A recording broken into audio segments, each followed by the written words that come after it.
Okay, on this video we are going to see one of the applications of second order differential equations. The only application we are going to see is the spring mass model. Okay, to do so I have to provide you with some background information and some concepts here. Okay, the first concept that we are going to see is the Hooke's law. The Hooke's law is applied to the spring. Now, on a spring in Spanish is un resorte.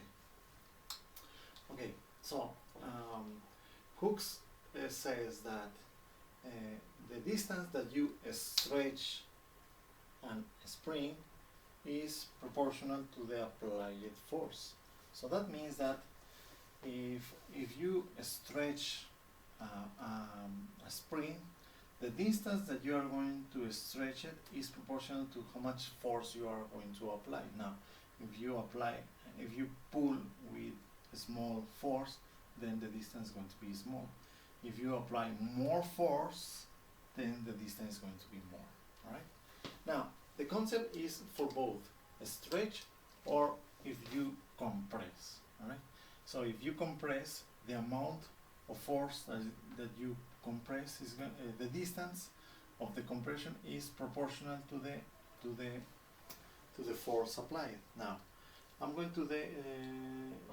to make here a comment on proportionality, because the Hooke's law says that the force here, the force is proportional to the distance x. Well, in this case, I wrote here d, but meaning distance, but we are going to use the distance as x. Okay, now proportionality. Is this the proportionality? Why is a proportionality? The proportionality is that is not equal the force and the distance, and it is proportional because it depends of the material of the spring. So imagine a spring made of copper. So the material is you can bend it very easily. So the amount of force that you are going to need for this distance is going to be very little. But if the spring is steel, then this distance you will need more force. So this K is the proportionality, and that proportionality is depending on the spring material. So I'm going to write it here. Depends of spring manufacture. Again, depends on the material that the spring is made of. Now, the most resistant springs are those springs in the car that you have in your car. So it's very hard to pull or to stretch the spring. All right, now the second concept that I'm going to show you here is the equilibrium point. If you attach a mass to the spring, then the equilibrium point is where both the mass and the spring are at rest. Okay, so if you attach it here, it's going to stretch here in vertical, but then you will reach a point where it's going to be in equilibrium point. So that equilibrium point is when it is at rest, and that is equal x equal to 0, the equilibrium point. All right.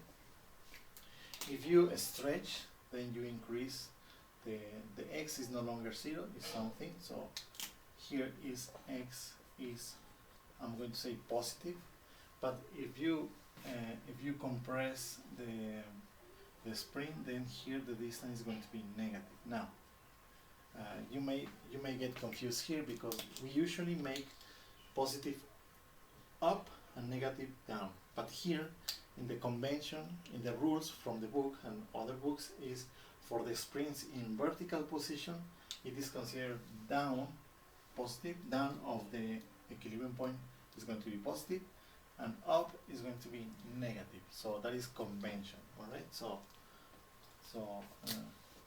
up is negative, down is positive for this kind of models. Okay, so that is the concept number 2. Equilibrium point is at rest, is equal x equal to 0. Down is positive, x greater than 0, and this less than 0. in distance. All right. Okay. Concept number 3. Concept number 3 is a second Newton law.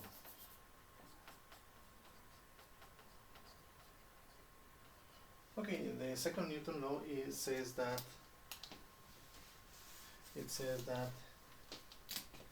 the sum of all forces is equal to the mass times the acceleration. Okay, I forget something here. Okay, yes, I forget a concept. If you are going to pull or to stretch a spring with this force, what happens here is that the spring is generated a force equally but in the opposite direction. All right, because otherwise you will lose the mass, but the spring is going to generate an opposite force. If you pull it, it's going to generate a force opposite in the opposite direction. Now, if you compress the spring, then the spring is going to make a force in the opposite direction. So you apply a force up, but the spring is going to make a force down. All right. Now on the equilibrium position, the spring, the force in the spring is equal to 0. So nothing here. But if you pull it, then it's going to make a force up because the force is going down, and here the force is going down because you are pulling, you are applying a force up. So it is always in the opposite direction. Okay, now, sorry for that concept there. Now the third concept, the second Newton's law. Okay, the second Newton's law says that the sum of all forces is equal to the mass times the acceleration. Now in this case, for this case, the only force, if somebody here comes and pull the mass and release it, then the only force being applied is actually the force of the spring, and the force of the spring comes from the Hooke's law, so that is equal to minus kx only. All right. Now, why I am saying negative? Because negative is because it is always opposite. It is opposite to what makes the movement. Okay. Now, what happens here is that you have a differential equation. How can you have a differential equation there? Well, it's going to be the mass times the acceleration, and the acceleration is the second derivative respect to the time, equal to kx negative. Why you have a it's a differential equation that we can solve? Yes, because if we pass this to the left, it's going to be m second derivative of x respect to the time squared plus kx equal to 0. And what you have here is a second order differential equation with constant coefficients and homogeneous. Now this k is from the Hooke's law, depends on the material, and this m is this mass here, so that the mass here, what you have attached here, is constant, so it's not going to change. So what you have here is a second order differential equation and homogeneous. Okay, so let's solve it. Let's solve it very quickly. The characteristic equation is going to be mp squared plus k equal to 0. I'm not going to use m for this characteristic equation because I already have an m for the mass, so that's it. But it's going to be the same concept. So p squared is equal to minus k over m. So p 1 and 2 is equal to, and the square root is going to be 0 plus minus the square root of k over m. Imaginary number, because the square root of the minus is going to be the imaginary number. Okay, now this is the beta. So what is the homogeneous solution? The homogeneous solution here is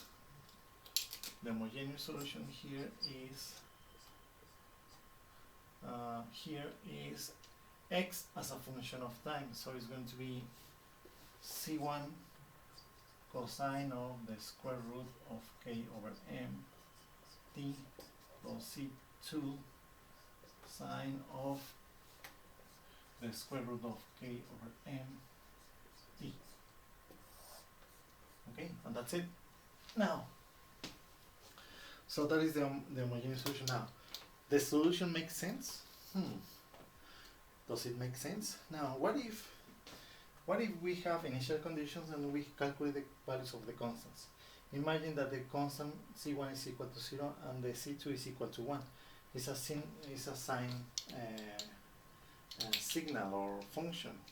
So what will happen here is that if I pull this mass down below and release it, what is going to happen is that this is going to make something like this.